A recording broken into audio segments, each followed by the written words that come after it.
Get some money somehow. Hello, Vegas. Give me $100 on red. Oh! All right, I'll send you a check.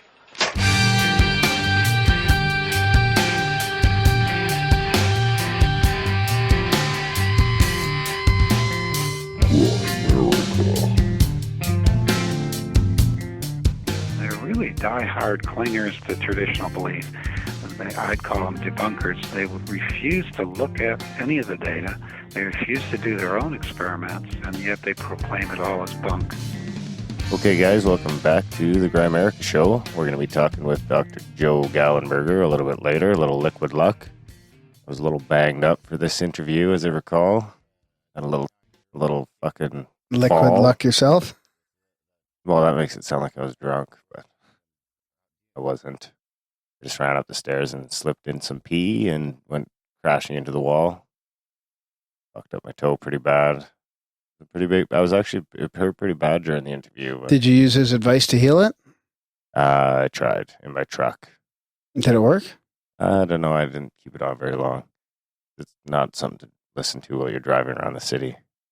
Did you try his advice at picturing yourself walking up the stairs, like, fine, like in the past? No? Pretty busy guy.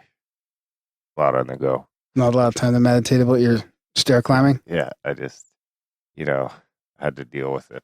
I just had to deal with it. Better now. That was a good episode, though. Dr. Joe Gallenberger is a trainer at the Monroe Institute, and he's been trying stuff out in the PEAR lab, Princeton Anomalies Research Lab, and all that. It's pretty cool. Yeah, it was a good chat. I tried his stuff at the casino the other night. Did you win? I went in there wanting to cover my purchases at the Stampede, and I came out with covering my purchases at the Stampede. So You won then? I won a little bit. That's not bad. I opened up my heart and tried the whole. Next time you should go for quit your job. I want to win enough to quit my job. It's kind of hard on blackjack. That could take a while. This is true. Yeah. Unless you just played blackjack for your job, which is probably just as tedious, annoying. Yeah. But yeah, and weirdly, over the last few days, Grimerica's psilocybus has made a resurgence. That's the episode, the mushroom episode. Enter the mushroom. Yeah, that's crazy. Yeah, randomly from Reddit got downloaded I think 500 times the other day. So a bunch more people listen to me and Joey on mushrooms. But hey, whatever. It's actually funny. I seen in the comment section someone else had mentioned that they were feeling the contact high. Wow. And it's weird. Almost a year ago, people are getting buzzed from the mushrooms that I ate. Yeah, that's crazy. It's crazy to think about. But anyway, we got to think of another strange episode to do. We can do whatever we want here, right? So we got to come up with something else pretty cool. Yeah, well, I think we're going to at least do a follow-up to that at some point over the summer. So we want to thank some people for reviewing us on iTunes too. We got a couple more reviews, and that really helps. Yeah, I think we had 2 or 3 people heed the call. Yeah. So that's always nice. As always, head over, review us on iTunes or wherever you listen to the show, Stitcher, wherever it may be. Leave a review. It helps us climb up the charts and hopefully get some more. The more listeners we get, the more clout we sort of have. Exactly, because some of the guests, they want to know how far your reach is and shit, right? Yeah, so, probably about 30%, 1 in 3 maybe. No, not even that high, but a lot of the bigger name guests, that's just it. They're probably getting calls from all sorts of podcasts. Yeah. Everybody has a podcast, as Ryan Fielder so famously says. Or Rydog. But we should have him on because he probably misses. Yeah, we should. I've actually been kind of talking to him a little bit on the side through the Twitter. Darren's talking about a guy that had a podcast. Everybody has a podcast, and we were on it once. Yeah, it was hilarious. Yeah, they're pretty funny guys.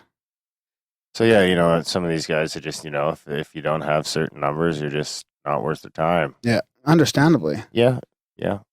So we want to welcome a couple more countries too on that topic, and geez, that brings it up to over 120 maybe? Even. Yeah. Jesus.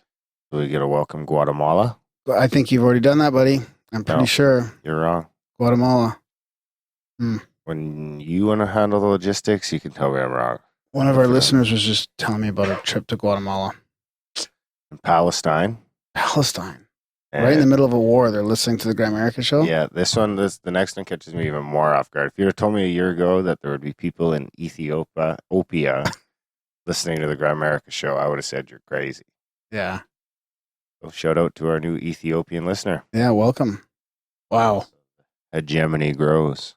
Hopefully that guy can tell a friend and Love to. or that girl. So hey, we've got Red Pill Junkie forwarded us a synchronicity, and he's already pre-rated this. So do you want to listen to this? Yeah, we should warn you guys. It's a little long, I think. I didn't find out till just now that it's like almost 10 minutes. So this is gonna. No, it's 7 minutes and 43 seconds, but it's worth it. So. Okay. And this is Dean Radens, and he's a guy that we want to have on the show. So that was pretty cool knowing that this is Dean Radens' personal synchronicity story. So let's get into it, eh? Fired up. You ready? You got to pay attention here pretty close. I'm always paying attention. Play the fucking clip. This is a big one. Where's my phone? Yeah, put your phone away. No tweeting in the middle of this. Practically a movie you're getting me to watch here. You ready? Yeah. I will tell you a synchronicity story that happened to me, which is one of the strangest things I've heard of. I've heard many synchronicity stories. And it does lend itself to something like an explanation. And who knows if that's correct. Okay, so this is, it's the year 2000, and what are you doing? Me and a couple of partners started a nonprofit called the Monroe Institute. I don't need to look. And we're looking for a place to have the offices, and at the time, Silicon Valley was doing really well. It was before the dot-com crash, and so finding office space was very expensive. And so we look all over the place, and we finally find some place in Los Altos, which is an office complex which have doctors and dentists and accountants and those sort of professional things all clustered together in this one place. So we rent a place, and we notice at probably about the same day that we rented it that our next door neighbor, everyone has a plaque on the outside of their place. It said PsyQuest Labs, PSI Quest Labs, right next to us. So we thought, well, that's a curious thing. You know, we're thinking PSI in that case is Personnel Services Incorporated or something like that, because like we're the only nonprofit that especially new, and certainly in Silicon Valley, is doing psi research. We thought, well, okay, that seems like a nice coincidence. But there's nobody in there. The curtains were closed. There was no one in there, so we couldn't even introduce ourselves. So about a month goes by, and I'm living close enough so I can walk to work. So I walked to work a certain way and decided this day I'm going to walk a different way. I wanted to see what some of the other places were that were in this complex. So I walk a different way, and now I pass an office that said PsyQuest Inc. I'm thinking, oh, well, these must be part of the other people. There's no one in here either, so I don't know what it is. So I'm thinking, well, it's still a coincidence. I don't know what they are. So in the offices now, we have something like 4 or 5 rooms. My office is up against the wall, which is abutting the PsyQuest Labs. And I put my whiteboard, it says like my whiteboard is over here and the PsyQuest Labs on the other side. I have no idea what they do. And I'm drawing on the board what I want our lab to look like. So I want a certain shielded room, and I want a certain chair in it, and I want certain things in it, and I'm drawing on the board and thinking about it a lot. And we don't have very much of anything else in the lab at this point because we're just new. So every day now I'm walking past PsyQuest Labs and hoping there's somebody in there because I want to introduce ourselves and tell them about the joke of what we do. So finally I see somebody in there and knock on the door, and the person opens the door and I say, hi, my name is, and I thought that he was going to have a heart attack because he opens the door, his mouth drops open, and before I can introduce myself, he said, Dean Radin? And now, of course, I'm confused because how could he know who I am? Because we have never met before. I don't recognize this guy. So the reason he looked so shocked is because he was actually back in the room somewhere back there, engaged in a yoga practice in which you manifest things. So he had been spending the last 2 months manifesting me. He wanted to get in contact with me. Why? Because SciQuest Labs was his laboratory portion of actual Psi research, just like we were doing. And the other place was his office. It was his office, and this is his laboratory. And he is his own for-profit Psi research lab, of which there's probably no other one like it anywhere in the world. So the guy who started this, his name is John Krakauer. He was the guy who developed the Apple PowerBook. So he did pretty well at Apple. He cashed out, and he decided he wanted to do what he always wanted to do, which was to do Psi research. But in order to both get money and to develop his business, he wanted to attract certain people to be on his board of directors, including me. He had no idea that I was in Silicon Valley. He had certainly no idea that we just put a place next to his lab. So after he got over the shock, and after I got over the shock, because when he told me this, I felt very disoriented. Like, what do you mean you were dreaming me into existence? I thought I had free will and just came over to the door. So he said, well, do you want to see the lab? Yeah, I want to see the lab. So we go inside, and we go around the corner, and this is the box that I was drawing on my wall. And this box, this laboratory, there's a shielded room with a certain kind of chair in it, like a captain's chair, a bunch of stuff in there. This is on the other side of the wall where I was drawing so I was kind of manifesting, or clairvoyance, what I wanted, which was there. It was like right next door. And this freaked us out majorly. And then so I told the other people and the other members of our group, and they all freaked out.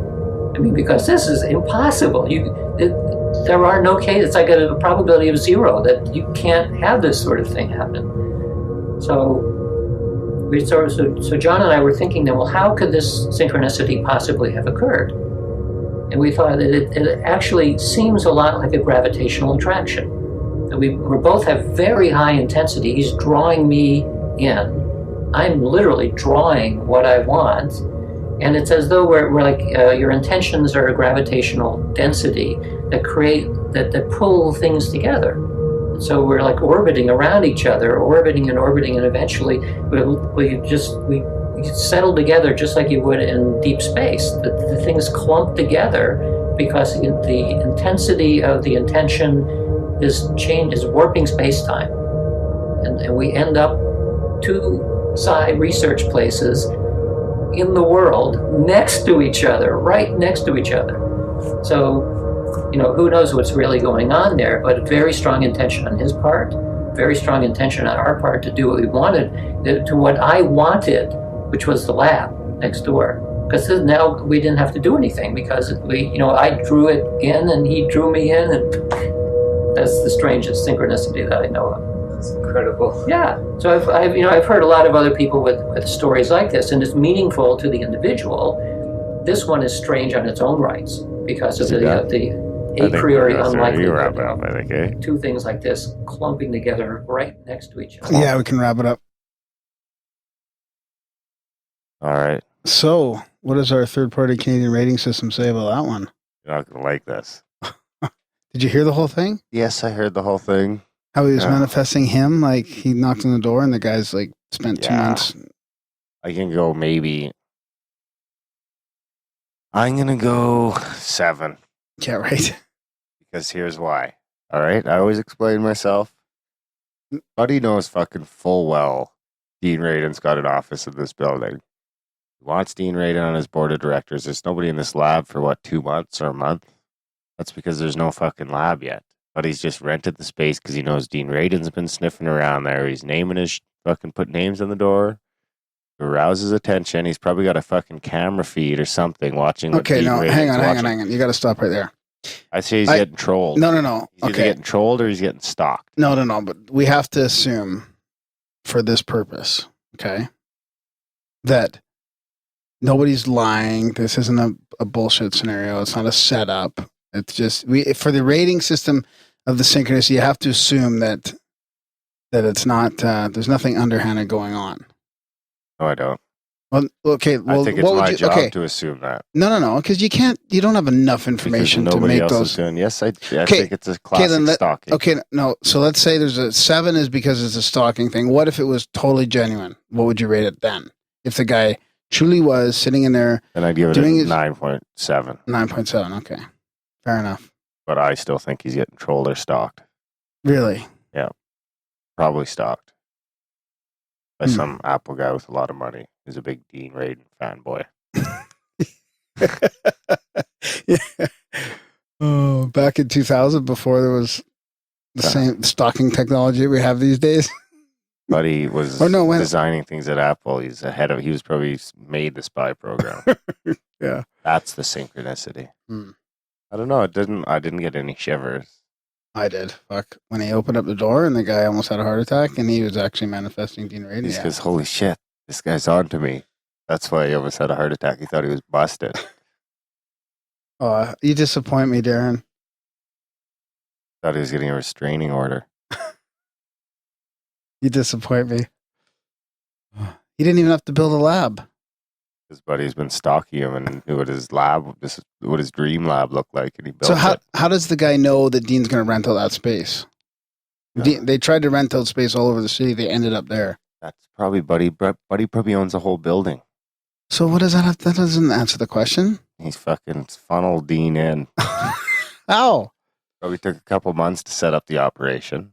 Knows Dean Radin's out looking around. Dean probably talks about it. Oh, yeah, looking for a spot in Silicon Valley. He finds out. He owns a building. He advertises it. Oh my God! cheap. You can't. No. That's.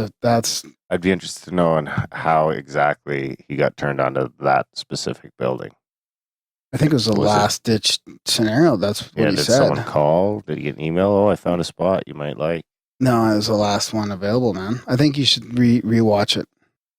You want to hear another one from from the Reddit thread? Yeah, sure.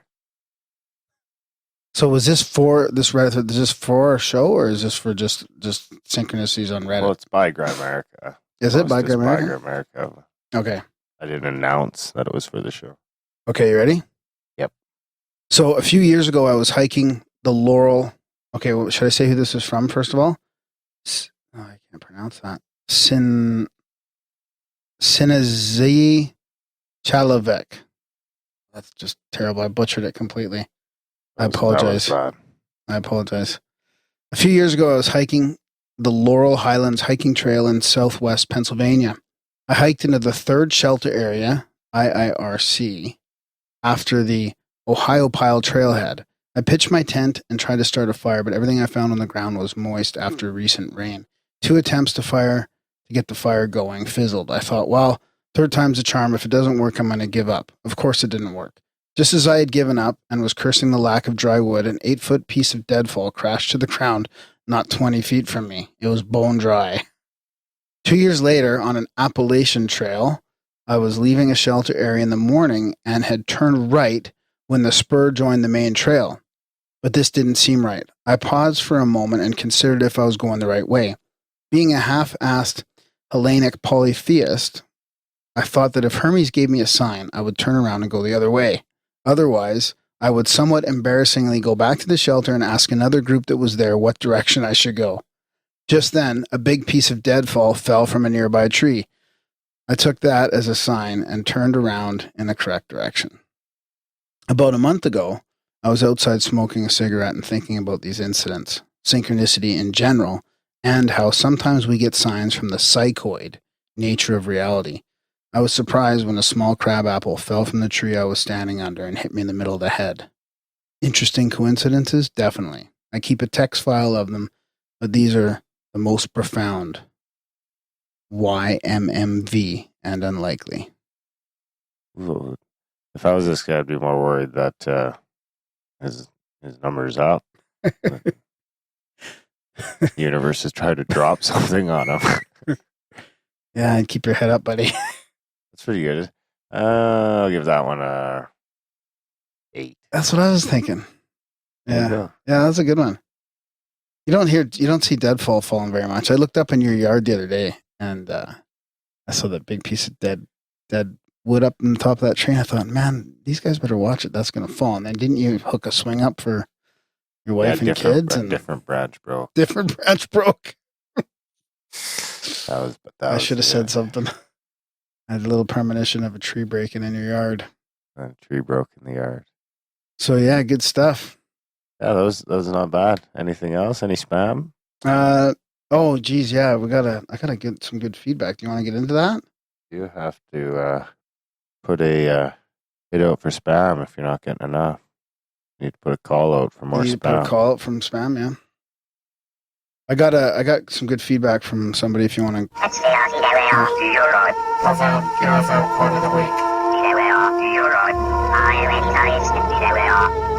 think I'd rather hear a quote first. Yeah? Okay, this is the profound UFO quote of the week. This is appropriate to the episode with Joseph Gallenberger. The possibility of reduced time interstellar travel either by advanced extraterrestrial civilizations at present or ourselves in the future is not fundamentally constrained by physical principles. That's from Dr. Harold Puthoff, Director of Institute for Advanced Studies at Austin, author of Fundamental of Quantum Electronics. He was working with Russell Targ at the PEAR Labs, right? Oh, nice. Yeah, so Gallenberger probably knows him or bumped into him at some point. Fuck, I gotta get Targ on here. I know. Yeah, actually, that's funny. I seen a couple people on the Twitter talking about your UFO segment. The Yoho. Yeah? Yoho was out there hitting people in the mouth with the Grimerica show.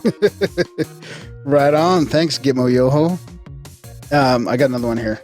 That Yeah? was pretty quick. Okay, fine. Okay. I might as well just start calling it Graham's 2 UFO quotes of the week. What was he Graham's saying 2 about? profound UFO Does he quotes. like them? Yeah. Yeah, I think he likes them. Yeah. There's a shit ton of them. Makes one of them. I must admit that any favorable mention of flying saucers by a scientist amounts to extreme heresy and places the one making the statement in danger of excommunication by the scientific theocracy. Nevertheless, in recent years, I have investigated the story of the unidentified flying object, UFO in brackets, and I am no longer able to dismiss the idea lightly. Paper on exobiology presented at the first annual Rocky Mountain Bioengineering Symposium held at the United States Air Force Academy in May 1964 from Dr. Frank B. Salisbury, professor of plant physiology at Utah State University. Nice work, buddy. I thought I'd catch you off guard. Yeah, with what? No, I got it all ready to go, man. Nice try. Close. Was close. Of course, hit up the money bomb, ladies and gentlemen. Trying to get as many subscribers as we can here so we can make sure we're giving away a bit of money every month at least. And maybe one day we can even get away to giving away some cash every episode would be nice, but we're nowhere near there yet. So head over to grimerica.ca/moneybomb. Check out how you can support the show. There's some no donation required methods of entry there as well. So check that out. Support the show. Of course, if you get one of those subscriptions, you're going to get your very own Grimerica email address. And we're only going to do 100. So get on board. Yeah. The Higher Side Chats, I was just listening to one of their episodes with Greg Carlwood, and they're giving away another $500 or $1,000 every month. It's going good, their money bomb. So we want to do that too. It'll help raise money for us, and also a like-minded listener can buy a little special something. Well, something. So you had some feedback before we jump into the... Oh, yeah, you want to do that? All right. Yeah, we had some great feedback from Mr. Drummond. And this is interesting, so we'll get into this. So as far as... he's a little confused by our choice to do the Serpo show. So as far as Serpo goes, he says it was well established in 2006 by a number of researchers to be a hoax. When he says well established, he doesn't mean based on opinion. It was thoroughly investigated and came back as a fraud. Tons of information about this out there. But on the bottom of the email, he's included a link to the Paracast, an old one, with Steve Broadbent and Gene Steinberg and David Bietney. That was a great episode, actually. I listened to it. It's like one of my favorite Paracast episodes. I haven't really gone back and listened to a lot of those old ones, so that's pretty cool. You should actually listen to it too, buddy. Okay. I'll put that on my right at the top of my list of things to do. Anyways, Broadbent's the administrator of realityuncovered.com and formed a relationship the main receiver of the Serpo documents, who also ran the Serpo website. Now, they actually, kind of interesting, but they kind of kind of how do I say it? They kind of frauded their way in themselves to find out what was going on with this. Not a very good way to put it, but No. they kind of lied their way in to figure out what was going on about this. But it was proven that apparently proven that Richard Doty was the one sending these emails. So we knew about this. Let me go on a little further. Richard Doty is an infamous character in the UFO field. He says, if you're not familiar, he's an ex-Air Force Special Investigations officer who sent shockwaves through the UFO field when he publicly admitted at a UFO conference that he was a misinformation agent. So he says, the whole intent of misinformation is for it to unknowingly get passed around as legit. Even taking a neutral stance like you guys do presents the info as if it may be real. For almost a decade now, researchers and ufologists have distanced themselves from the Serpo story, knowing that giving it any attention just adds credence to its false claims. And unfortunately, that's now actually happened on your show. After hearing this interview, you'll fully understand how this was proven to be a hoax. But honestly, you guys had to have seen the red flags already just via your intuition and common sense. There are many nefarious people out there in high places with many different intentions. There are also many different personalities in the UFO field that have been outed as charlatans. Knowing these two forces are out there taking wild claims at face value obviously makes no sense. So, what's your thought? My thought? Well, I mean, I kind of knew the Serpo thing was probably bullshit going in, but hey, that doesn't mean I'm going to rule it out. I need to form my own opinion. Plus, I was kind of obligated. Yeah, but the thing that I totally understand what he means here, but I disagree with the whole intent of misinformation being, is for it to be passed around as legit. I think that we needed some of that CIA money, and that's what they asked us to do. So that's what we did. Look, it could be part of the acclimatizing us to the greater reality of the secret space program or something like that. So I responded to his email with some of that stuff. I mean, it's not like it's two guys in a basement pulling this hoax off. It's Richard Doty, who used to work for the Air Force Office of Special Investigations. So whoever's paying his pocket, I don't think it was a mistake that he got caught. I think he was supposed to get caught. And, I just don't see it the same way he does, really. I don't think it's, if this is going to open people's minds up to the possibility that this shit's going on, there's a lot of crazy stuff in the skies that, I don't know if it's ours, if it's fucking ETs or whatever, but something's going on. Guys like Nick Redfern on the last Mysterious Universe episode talking about that Octagon group or Octopus group or whatever, kind of like, possibly, above government, corporate entity type thing, pulling the strings. Yeah, and to be perfectly honest, I didn't even know it was considered a hoax. I'm not as far into the UFO field as some people think I might be. Well, here's the thing: if why would Doty do that, right? What purpose? Who's Doty? He's the ex-Air Force guy that came out and said this is all disinformation. He admitted he was a misinformation agent. He's in that movie that I forwarded you called Mirage Man. Oh, when someone says, "Hey, we're gonna cut your family's heads off if you don't fucking put the fucking lid on this bullshit you stirred up, you're dead, and your family's dead." Then he says, "Hey, this info, bro, this info." Yeah. Who knows, man? Who knows? Anyways, yes. I want to thank Brian. Oh, he doesn't like the Raelian episode either about it because he says it's a cult. So, that's okay. We've been called a cult before. The whole show's been called a cult. So, but in a good way. It's the cult of love. The hegemony. Anyways. Raising vibrations. I was reading an article the other day that said if you have low vibrations, smoking pot raises them. Really? Yeah. Oh my God. And if you have high vibrations, smoking pot lowers them. My wife sent it to me, but I haven't really read it before. I got to check it out. Supposedly it brings your vibrations into the right level. So now these fucking new agers are even fucking up the weed. Does it work the opposite way? I don't know. You have high vibrations, it goes slow? I said I didn't read it yet. So that's about it, eh? Remember when I said I didn't read it yet? I'm asking you hypothetically, rhetorically. Rhetorically? Yeah. Look, when you read it, keep this in mind. If your vibrations are too high, does it bring them down to No, it makes the it same even higher, level? and then your fucking head explodes.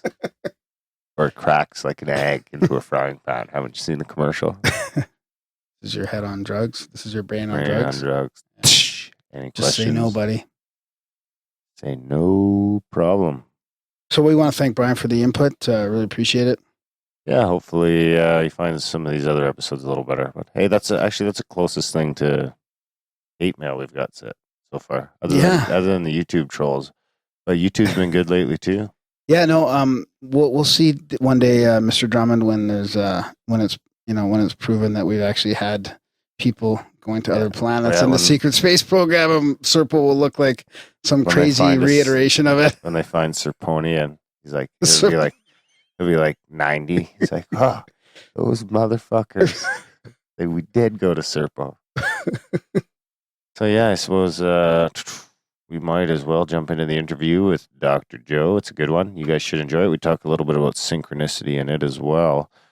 We don't really get into the outro, so we might as well. We recorded the outro when we did the interview, so we should mention here that we do post our McGowan episode next week, talking about the dark side of the hippie movement and all this and that. That's a fucking mind. There was people in the live stream that were like, "Holy fuck!" Yeah, this episode is blowing my mind.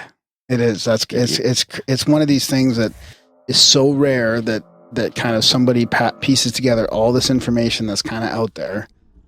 Yeah, I wasn't expecting it to be as crazy as it was. Yeah. It's just like floors, yeah. Yeah. We're looking forward to that one. Then after that, we'll have Patty Conklin and on down the line. Of course, like we said, for the next little bit, they might be coming out a little more than stop playing with that. They might be coming out a little bit more than once a week. We got Philip Camella coming up soon as well. We're interviewing Oscar in the live chat this Thursday. Peruvian shaman. Yeah. Yeah, so check out all that good stuff and enjoy the extra content while it's around. Near the end of August, there might be a week there that the show doesn't come out. So enjoy it now while you can get it. And support the show. Thanks. Give a little, get a little. Enjoy the chat with Dr. Joe, boys and girls.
Okay, guys, tonight here in Grimerica, we'll be doing our first backstage show as well as talking to Dr. Joe Gallenberger of the Monroe Institute, talking a little liquid luck.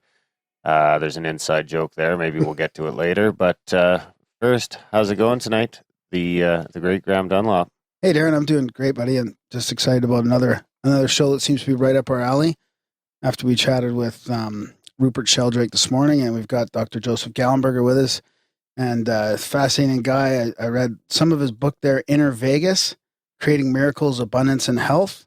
And that book kind of proves that psychokinesis, healing, and manifestation are obtainable miracles if approached with an open heart. Now, Joseph has been a psychologist for 30 years, experienced as a therapist, workshop leader, and meditator. And he's an expert in using psychokinesis for influence over physical matter events. And he also teaches an expanded consciousness seminar at the Monroe Institute, and he helps people manifest their dreams through workshops such as Inner Vegas Adventure. And he developed SyncCreation, which is like a home study manifestation course. And I've tried his meditation CD a couple times last weekend. It's called Liquid Luck, and it's right up there, one of my favorite of the Monroe Institute meditations. So We got lots to talk about. Joseph, welcome to the Grimerica Show. Thank you. How are you guys doing this evening? Not too bad. Enjoying a nice, I guess it's summer now, technically, but still feels like spring. But the sun's shining. How are you doing? Enough. We've had thunderstorms all day down in North Carolina. Yeah. But what the heck? So we got lots to talk about. Your book was pretty fascinating. I didn't get through 100% of it. I kind of picked my way through certain chapters. Lots of good stuff in there. Maybe tell us a little bit about the genesis of the book, and then we'll get into your background later. But I'm interested in some of the really cool parts of your book. Okay. Well, as you mentioned, I worked as a psychologist with a psychotherapy practice and started using meditation tapes from the Monroe Institute there with my clients, and then I went up myself and really enjoyed their programs up there, became a trainer, have developed a few programs for them, and within that began to see that we could do touch healing, touch someone and their headache could go away. But as a scientist, that's real fuzzy. You don't know if you did it, they did it, what's going on. And then found that same energy could be used to do things you could measure, like rolling dice and patterns, controlling computers, bending metal, those kind of things, called psychokinesis. And so I went to a major university, did a lot of studies there as a subject, and came out of there knowing that this was real. And so then I wanted to get a black belt in it, if you will, and looked around for where I could really practice this. And Las Vegas turned out to be the best place because the dice are guaranteed to be neutral. Slot machines can be affected by the energy. I did that for about 5 years and found I could do some pretty amazing things like see through physical matter, roll dice and patterns, control slot machines. So I began to teach it. I've done 70 Inner Vegas Adventure workshops over the last decade there. 70? And yeah. Wow. And we've had lots of people have healing, like wake up the second day of the workshop free of post-polio syndrome for the first time in 20 years. Folks manifesting better at home and doing this PK stuff with the dice and slot machines. So the book came about saying, I want to get this out to a bigger audience because it seems such a positive energy. And so Inner Vegas, Creating Miracles, Abundance, and Health talks about that journey. Wow, that's fascinating. And for people that may have a hard time believing this, it's not like you're just, you're making this stuff up. Like you've spent time at the PEAR lab. You guys at the Monroe Institute are take this stuff very seriously, and it's done in quite a scientific way, right? Yes. So the PEAR lab is Princeton Anomalous Engineering Research, and they've done psychokinesis studies where they've had 12.5 million trials. They've gotten results 1 trillion to 1 on some of these by chance. And in Vegas, we've had things like I might have a goal to get a royal flush and hearts on a slot machine and get that on the third pull, and that's about 160,000 to 1 by chance. And as you begin to do this over and over the years, you got to at least say something's going on. Yeah, exactly. But people probably would think you're special or unique to be able to do that, right? But I think in your book you talk about how everybody's got a certain amount of innate ability to manifest things in their life plus physical changes. Agreed. You look at this maybe like a talent like playing the piano. Everybody can hammer out happy birthday if they take time to learn. And we're not all concert pianists, but we can play.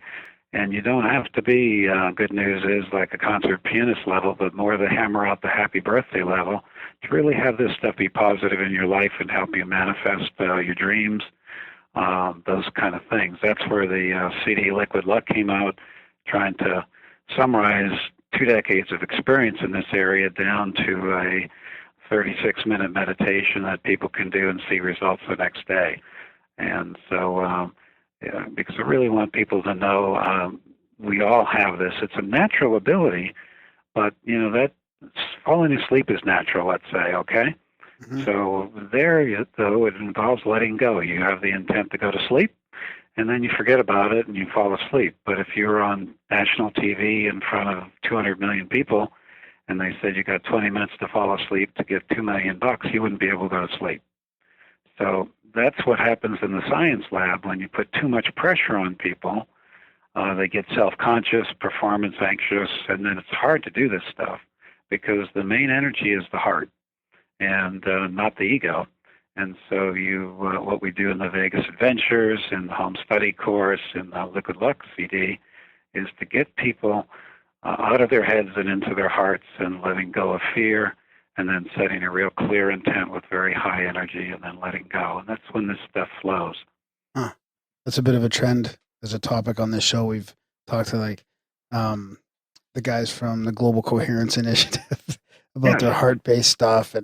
And we had somebody on last week talking about healing through the heart.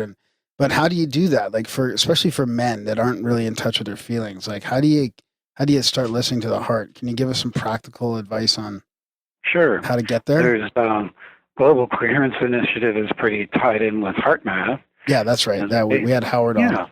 Yeah, they have the neat biofeedback machines where they have a picture like it's black and white of a garden. And as you move more and more into your heart space and heart coherency, the picture turns colors and pretty animals are added and things like that. Simple as putting your hand over the heart brings your consciousness there.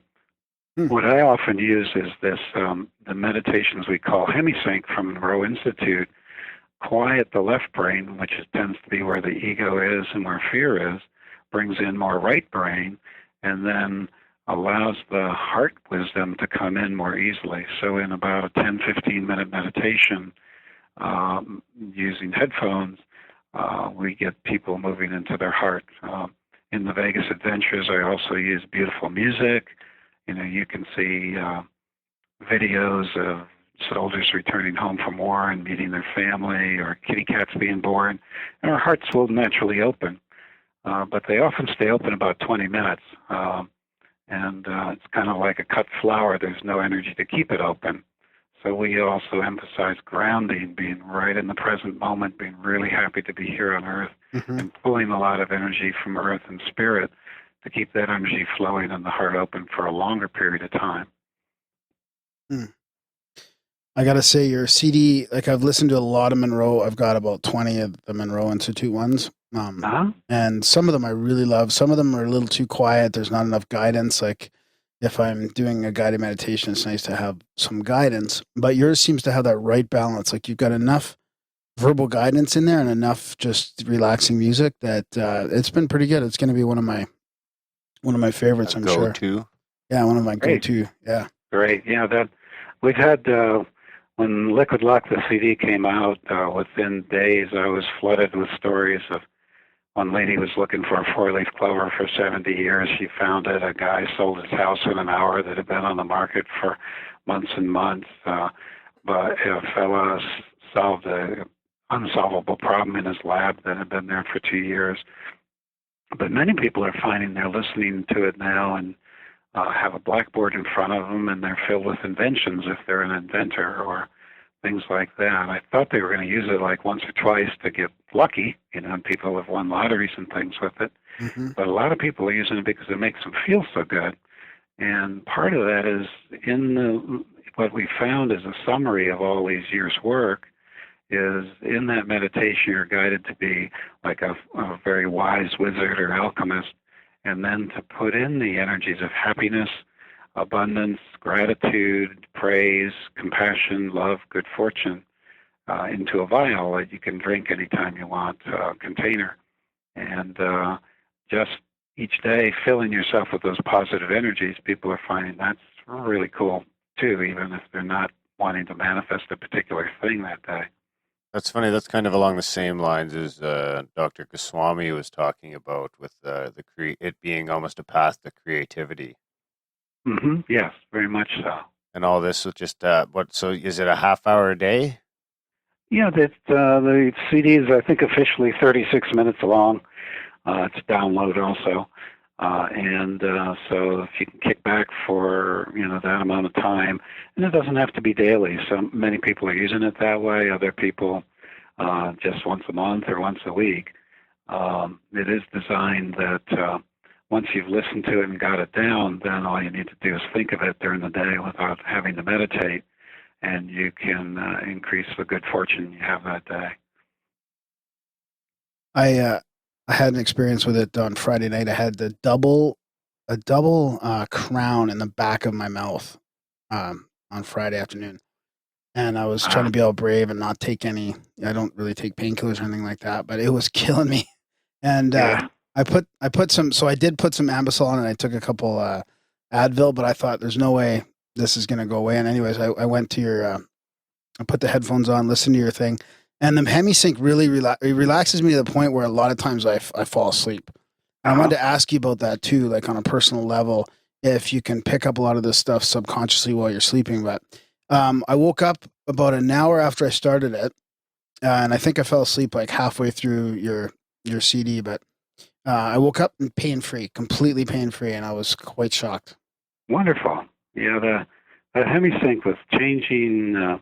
Getting right and left hemisphere in balance. Besides that, depending on what frequency of tone they put in there, they can very easily move you into a very relaxed asleep state or a creative state or different things.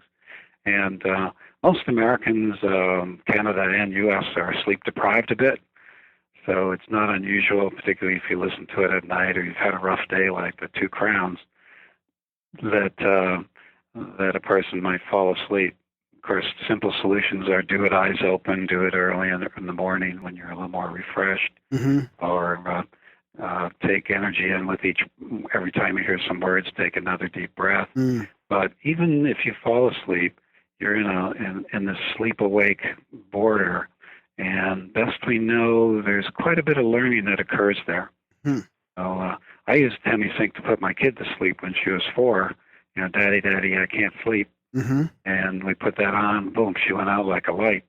And the particular one I was doing had a command for increased strength. So the next day I gave her a bathroom scale, said, press it, honey, and see how much you can get. And she got about 20 pounds. And then I said, okay, so I plus strong quick, which was the code for this activation of the command. And she got 40 pounds. Wow. And then that night, she said, Daddy, I can't sleep. I said, here's your CD. She goes, no, that makes me sleep. So we found out what the real issue was. She didn't want to go to sleep. Oh, that's funny. So was that the old Human Plus type thing you were talking about? Yeah, that was one of those. Yeah. Okay. Yeah, those are interesting. Hey, they sound timeless, those ones. Like they got that. I don't know if timeless is the right word, but they definitely have that sort of ancient sound of Bob Monroe on there talking about. Yeah. Well, this Liquid Luck's a little more modernized now. Everything's digital and that kind of thing. So you've been around and going at this kind of stuff for 30 plus years, kicking around the Monroe Institute, and we know they're doing all kinds of cool stuff over there. What are some of the highlights? Like, what are some of the cooler, or not? I don't know, some of the things that have been most interesting for you, or maybe most surprising? Well, I guess as a therapist that was trained in quite a few systems, but traditional as well, I was really surprised how fast people could release fear and anxiety using the brainwave technology and meditation. So we might get a Vietnam vet, that's highly traumatized and really geared up. And within 20 minutes, they'd relax and they'd come in tearful saying, I haven't been that relaxed since the war. Wow. That was impressive to me, how fast you could create change. At Monroe, what I'm particularly impressed was when I first went, and still am, is you didn't have to believe any dogma. Anybody could go there, atheists, Democrats, Republicans, people from all over the world, all different attitudes, and you were respected. And the technology tended to work for you. So that was really cool for me because I don't like dogma. And while up there, in our MC Squared program, which I developed called Manifestation Creation Squared, we do metal bending. And I was kind of surprised that properly set up, often we get 100% of the class being able to do that. Again, we've had healings like folks with foot fungus for 20 years wake up the next day with clear nails. folks with tumors going away, many cool things physically, mentally, spiritually in the healing area that have really been exciting to me. So it'd be hard to pick one or two, high points. It felt when I went up to Monroe like I'd met my home and my real family, if you will. Wow, that's funny. I've read some other books with people that have experienced stuff at Monroe, and they feel like that seems like a common theme, that when you get there, it's very, very comfortable, and you do feel like you're coming home. Yeah, well, many people, people that listen to your show, perhaps other folks, when they get up there, one of the biggest things is they go, wow, there's other people like me that think about these things. And it's just so nice to meet a community where you can talk about stuff that in other places you might be thought of as kind of crazy. That's why we do this podcast. Yeah. Yeah. We're trying to get people still think we're kind of crazy sometimes. That's okay. So. We're gonna have Paul Elder on a little later in the year. I don't know if you know Paul Elder, but he started up. He started up this one on Vancouver Island. So I missed what you said last. Could you repeat? Oh, he started up this like a Monroe. What would you call it? I guess like Monroe-esque. Monroe-esque. The courses on Vancouver Island. So he'll be coming on the show. Good. Yeah, Paul Elder and I train together sometimes at the Institute, and he's a real great guy. Wrote Eyes of an Angel, and he's got a beautiful setting out there. We just got back from the San Juan Islands on vacation a few weeks ago, so we were able to wave at Vancouver Island. Yeah. It was beautiful up there. So do you want to talk a bit about your experience at the PEAR Lab? Because that's something that comes up quite a bit too, the work that they were doing. And I read that part of your book. It was pretty fascinating. Sure. So somebody gave me a grant to go up there, and so I really wanted to do a good job. And I was very excited to meet the people. They're the nicest people you'd ever want to meet. They make you feel real comfortable, particularly as, quote, an experimental subject. And I walked in, and, for example, one of their experiments is the height of a fountain bubbles by random hydrodynamic law. The column height keeps changing. And you're supposed to, this is behind glass, you can't get near it. You're supposed to send energy and make the column high for 15 minutes, and then low for 15, leave it alone for 15 for control. Mm-hmm. And so, excuse me, knowing the Monroe system a little, we have something we call a resonant energy balloon. It's like getting in touch with your aura. And so I went ahead and put that mentally around the column of water for the high condition. And then I imagined like the Star Wars sword, lightsaber, mm-hmm. and kept slicing the water mentally for the low condition.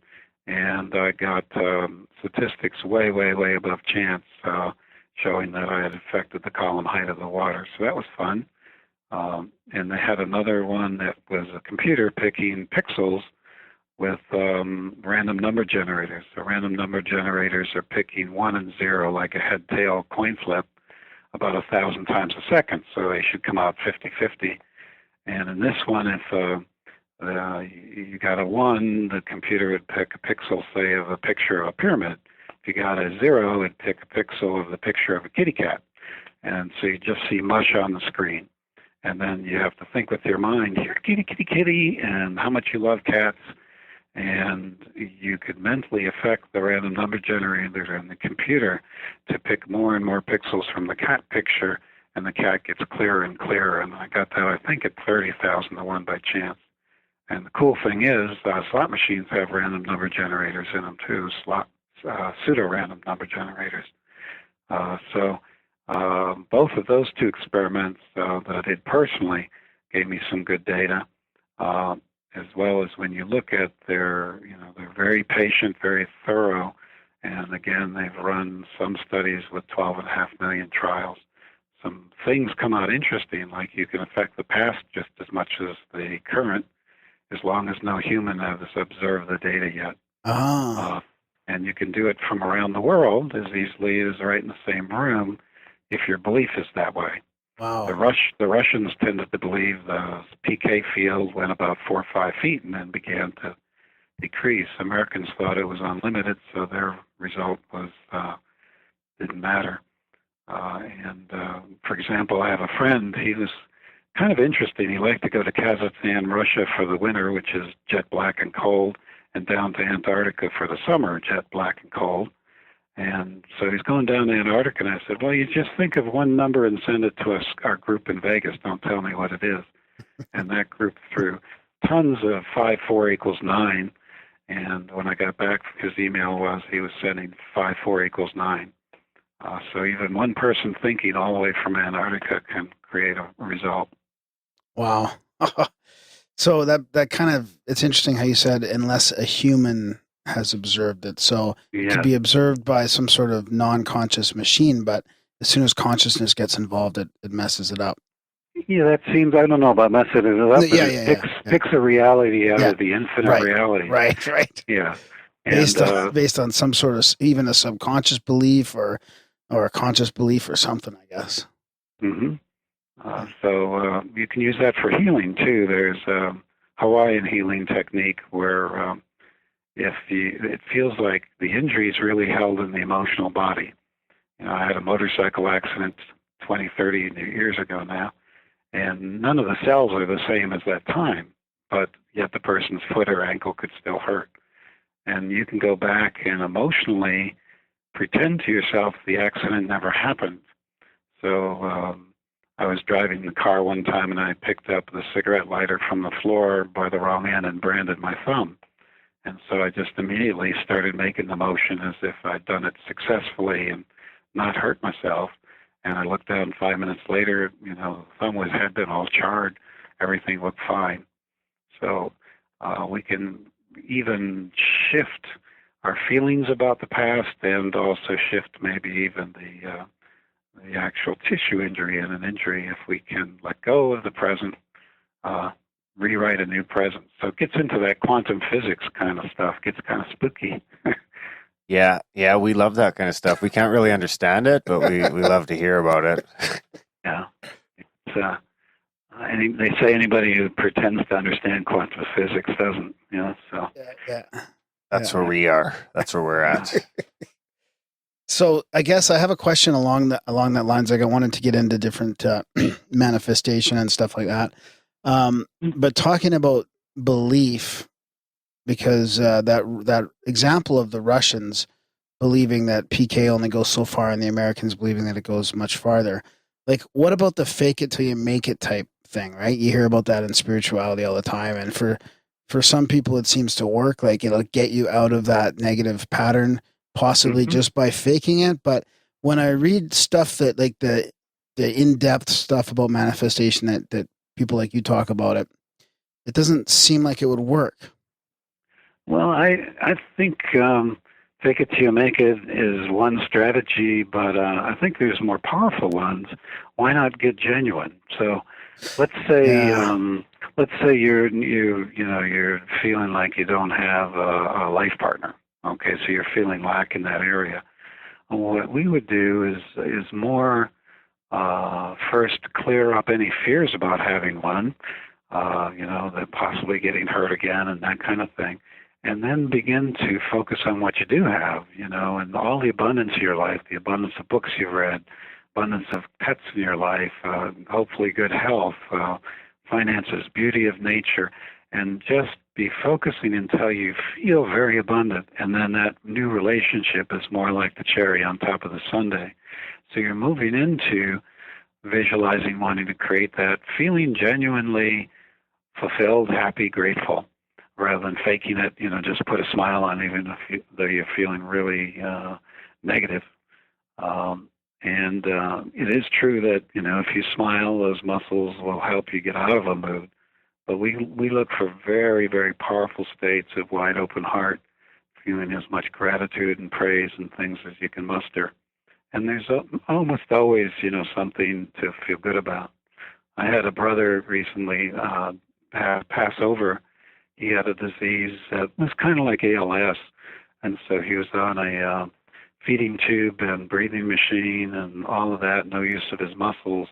And yet every day I would go over there, he'd be so happy about something and so interested in other people's lives. and he even kept volunteering to help people with their taxes, things he could do mentally, till almost the last week of his life. This happiness that liquid luck starts with, I don't even think can be overrated. They did a study with nuns just picking the essays that were positive when they applied to be a nun, as a postulate, and compared the ones that were positive versus neutral. And they followed the nuns lifelong, and they had the same diet, beliefs, and all that kind of stuff. But the happy nuns, just by that one essay at the beginning of their profession, were alive at like 3 times the rate at 90 years old than the folks that weren't happy. So that's why liquid luck and a lot of these things start with feeling happy to be here. If you're not happy to be here, you're not grounded. You're not in the present moment. You're thinking past or future some way to get out of, quote, your pain. And it can be a tough planet to be happy to be on. Rough individual circumstances as well as all the things in the world around us. So I'm not saying it's necessarily easy, but there's ways, much like opening the heart, that we can teach people and how to really fully be here and embrace being here as a physical being, kind of the X point between heaven and earth, where the earth energies and the heavenly energies meet in your heart. And when you're in that place in the present moment, you're very powerful. What about when your fear is unconscious or subconscious, or you don't, it's easy to say, oh well, you look at your fears for this and that, but what if it's hard to find? Well, you're hitting on something very important. I have a saying I like that I developed, and someone made it into a sign and gifted it to me, so it sits on my office now. Fear is expensive, love is priceless, choose wisely. So it's an idea of, I used to meet fear with courage. I look at fear as the dragon that I have guarding treasure, the treasure of manifesting or healing or doing great in a casino. But fear can take many kind of different ways. It can look like doubt or anxiety or boredom or many things. The key is you can probably guess that there's some fear going on, either in belief or emotion, if you're not feeling terrific. So, and you might not even need to find out what the real fear is. Mm-hmm. But by moving into these yogas, if you will, of expanding your lovingness, your loving kindness toward yourself and others, you can't be in fear and in love at the same time. And so it used to be I meet fear with courage. Now I say I melt fear with love. So we in some ways, focusing on what is this fear and trying to identify it can even make it bigger. Oh, yeah. And so if you know what it is, great. Express it, talk to somebody that'll make it half the size. Use your good mental stuff to get perspective. Like, I've worked with $21 million lottery winners, and they come in the casino and they say, I know the next number is going to be a 4, but they can't make themselves put $5 out there. They're fearful of losing it. And then they see 4 4s come in a row. So, as you're starting to do something, if you begin to think of all the bad things that could happen, first thing to realize is risk is good. You were taught as a kid often, that's risky means stop, you'll get hurt, or you'll hurt somebody else. But risk is how we learn and grow. I have folks who say, when I mention Vegas, I don't gamble. And I go, gee, you got married, you had kids, you're a high roller. And so wouldn't it be better to learn how to risk intelligently and wisely? And part of risk is a little fear, because it's a fear of change and unknown and possible losses. So it does become a very important thing to learn how to handle your fear. If you're feeling great, there's probably none. If you're not, there's some somewhere. And then in meditation, you can ask, what's my thing? You can sit down with a pencil, paper, say, if you're changing jobs, what are my fears about changing? And then look at them, and a lot of them will be, that won't kill me. What the worst can happen? So when we go out to Vegas, people are a little bit leery about betting money. I say, while you're out here, the value of your house, your stock market stuff, and the value of the dollar is all going to go up and down more than you're going to ever bet at the table. That would be an example of a mental thought that can help gentle the fear. Right. No, that's good. That gives us some practical advice Yeah. there. I liked one of your phrases in the book there. It was about intention equaling belief and the interaction with belief and will, basically. Okay, belief in what I couldn't understand. Belief and will. And whirl? Will, like willpower. Will, like, I got it. Like, okay. Intention is belief and will together, right? Yes. So it's belief is very important. Most of us really restrict who we could be because we don't believe we could be so much. I had a fella, he wanted a new job, and wasn't having any luck getting it. And I said, what would you really like? And he said, well, I think I'd like a job 2 months a year on a beautiful beach surrounded by pretty women. And so we'll put that out as your intention for, in a meditative state. He used the Hemi-sync. And a friend from high school called him, took him out to lunch twice, sold him his business, which was an advertising boat at the beach. And pretty girl drove the boat, so everybody pay attention. Up and down the beach it went. By the end of the year, he had 3 boats and a Lexus, and the season was 2 months long. But for most people, as soon as you say job equals 2 months a year, they laugh. And therefore, their belief that a job has to be hard, unpleasant work, 60 hours a week, 50 weeks a year, they can never get the 2 month a year job. So that's an example of how belief can get in the way. When I go to, I see a lot of folks that are spiritual, and I say, how many of you are seekers? And most people's hands go up. And I say, wouldn't you rather be a finder? It's a different energy. Yeah, that's a tough one, though. Yeah, it's a different energy. So if you have a belief that you're a seeker, that's what's going to happen. Yeah, but on the other side of it, you always get this, it's about the journey and not the destination. So can you believe you're a finder and still enjoy the journey without worrying about the destination?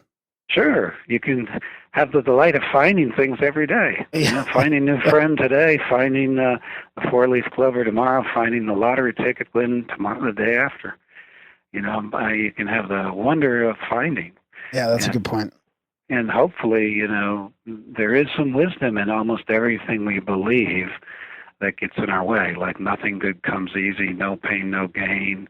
There's truth to that. If you want to be a concert pianist, you're probably going to have to practice, though some people are born, with the incarnational bleed through and can play. So in that idea that you just mentioned, there's a grain of truth that you should also be enjoying the journey. Mm-hmm. It can be a journey to finding rather than a journey of seeking. Right. Okay, that makes sense. We've got a question here from the chat room, actually. And it's obviously thinking in a positive light helps create a better life. This is from Gman666. Does this gentleman see any good in using negative emotions to complete tasks? And I think I know what he's getting at, because I've heard some pretty wise people say that worry can help you get things done, or stress can help you get things done. Maybe that's kind of what he's talking about. Well, I don't tend to like the cost. You can do PK, say, from a negative emotion.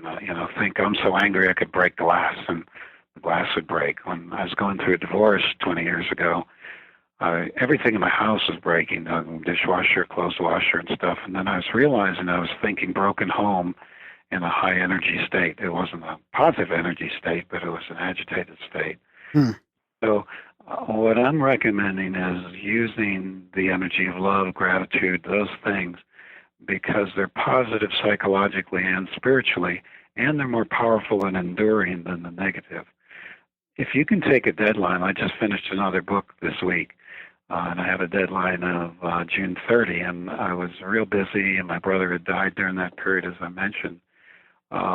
If you can look at it almost like the waves are real big in the sea and it surfs up, rather than, oh my God, there's a storm coming. And so you ride that wave.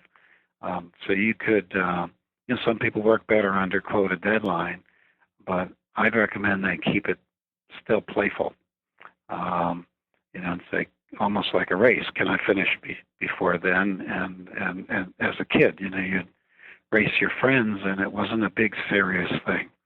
It was just fun to win, fun to come in second, fun to race. So if you can make deadlines and worry and those kind of things, if you can change worry into excitement, go for it. But as a pattern of getting things done and being creative, I tend to stick away from what we'd usually call a negative, because it'll wear your body out. Yeah, that makes sense to me for sure. So I do have I don't know how I'm going to ask this, because it's probably hard to explain, but when I was reading your book and you were talking about manifesting through psychokinesis, like things that would happen on, let's say a slot machine, let's say the Four of Hearts thing, right? Yeah. Since time is not really what we think, and it might not be linear, is there a chance that you were actually precognitive there and picking up on that Four of Hearts, or what was it again? It was a royal flush. Royal flush of hearts, yeah. Uh-huh. So what if you saw the future and it wasn't? But I mean, like, so how do you tell the difference between like actually manifesting something and predicting the future? Well, it's an excellent question. Probably that if framing it the way you are, I would say you're doing dancing between both, or you're doing both. So say I want to get this royal flush. I then move down in the casino and I follow my intuition whether to turn left or right. And I go to a machine where I feel intuitively called at that time, not only to that machine, but at that time. And then in a very conducive environment there, I can create what I want to create. That'd be true for, a call to start a new business, or when to ask a person out for a date. There's this combination of intuition and psychokinesis. Why I think there's genuine psychokinesis and it's just not intuition is, say, on the metal bending, the fork would never look all that twisted by itself. Certain things happen at 1,000,000,000 to 1 by chance and things like that it's very unlikely you were just there at the right time. But the timing comes in to be receptive. Your question goes deeper, though, because in healing and in PK, many systems, as I analyze them, it looks like you wink out of usual linear time to go to a reality where a new reality can be pulled in, where the fork is bent, or the headache is healed, or the slot machine pays the jackpot. So people who have looked at this, I think, carefully would say there is a playing around with time.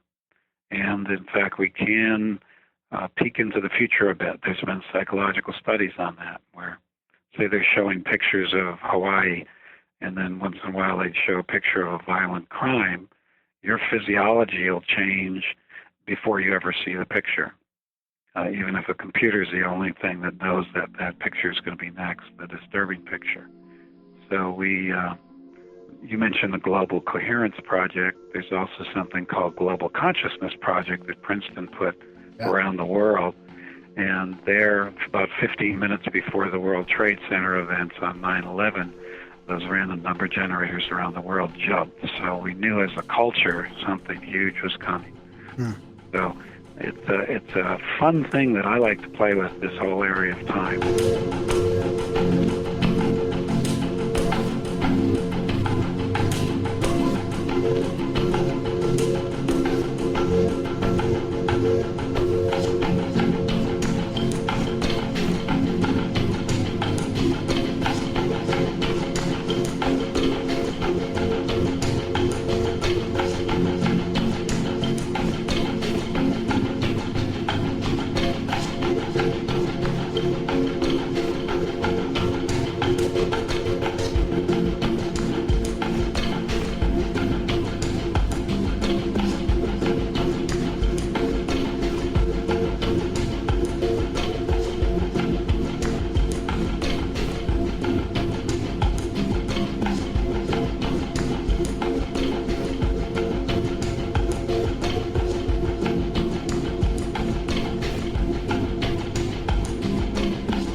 I wonder if we can start to see these effects on things like in random number generators and other electronics or whatever sort of instruments. Does that, and now if we can kind of copy this effect and see it start to manifest in reality, can I draw any sort of a bow there to the universe itself being some sort of a digital device or some sort of Digital simulation. Yeah. Interesting thought. I've not had that. I don't like numbers. I never did well at math. Only if it's a poker table. But their numbers are, I think, even have a little consciousness themselves. I've been at a dice table where I felt like I get in touch with the essence of 8. It's almost like Plato's world of ideas, and 8 being a diva or an angel that's partly in control of constructing this universe. And when I did that, I rolled 8 8s in a row. So numbers are more than just little dots on paper, I think, in some ways. They are very sophisticated constructs. Digital, to me, tends to mean, ones and zeros. I have a feeling it might be a little more than that, but I'll have to think about that one more. I think there's some pretty good evidence that it's holographic, and yet it's paradoxical. Back in Egyptian times, there was a book called The Kabbalion, and the first truth in it was everything's a dream. Second truth is everything is real. Third truth is the biggest mistake you can make is deciding either of those is truer than the other. So it points to this idea of paradox, that we have this is real, and yet even when we look at what we think is real, we know we're distorting it quite a bit. We look at the desk and think it's solid when it's 99% nothing, and yet the Mack truck hitting us will hurt in this reality from this framework. I know that's a long answer, but no, it's good. Yeah, it's philosophical here. Yeah, I wanted to talk a little bit more about energy healing too, because we've been into Reiki and stuff like that. We've talked about different types of healing, and there's a lot of different things that can heal us. But would you say that's very similar, your type of healing, or where does it differ? Have you studied Reiki or anything else like that? Or yeah, I have studied Reiki a bit. Right now, we have this explosion of quantum healing techniques, energy healing techniques, faith healing techniques, all kinds of techniques using non-physical energy. I think they have, when we analyze it, there's some things in common. An intention by the healer to be of help, a receptivity, hopefully, by the person receiving. And I think, again, we might do a little winking out of time. Usually the healers will imagine the other person's whole and healed rather than focus on the sore ankle. Right. That kind of thing. And so you'll see these commonalities. In terms of results, it might be the compatibility of the system with the healer and the receiver so that energy can flow powerfully. So somebody will respond better to being at Lourdes and being in a faith healing situation. Someone else likes Reiki because it doesn't have a religious context. Somebody else might like matrix energetics because it sounds even more scientific, what have you. I've seen all of them work, not all the time. Healing's a sacred mystery. Yeah. So you get about, in a great healer, I think about 60% result. And that's appropriate. My mom had Alzheimer's, and it was the one thing she didn't want. She was very intelligent and all that. And I thought, what a stupid thing going on here, rest home for 2 years. When she died, and I checked with her, she said, that was the way I could forget all my religious guilt. Your dad and I have been married 64 years. It gave him time to learn how to cook and clean and make new friends, da-da-da-da-da-da-da. And it was an elegant plan from a spiritual perspective. Or from our ego perspective, it looked like a very painful way to go. So sometimes illness is like that, So you've noticed an explosion in energy healing then over the last few years? Like over last few decades, particularly the last 10 years, at Monroe Institute, we have I think they've had now 50,000 people come through, 20 at a time. So they have very small classes, and you get to talk to people. And over the last 10 years, the amount of people coming, having, Reiki's kind of old, if you will. Yeah. We saw 8 Reiki, and that doesn't mean it's not good. It's been here a while. Yeah. We see Reiki people coming through quite a bit. Now we see all these other things as well. And if you ask who's had experience with healing techniques now, used to be maybe 10% of the hands go up. Now it's about 90% of the hands go up in a situation like Monroe.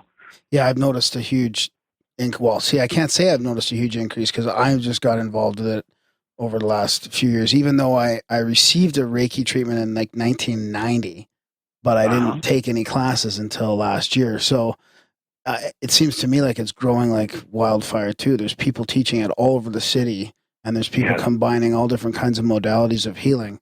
But it's good to get somebody's perspective like you, who've been at the Monroe Institute for decades, and you can see this increase quite dramatically. Yeah. I wonder if a lot of spooky things in the last 10 years. People talk about a veil between this side and the other side.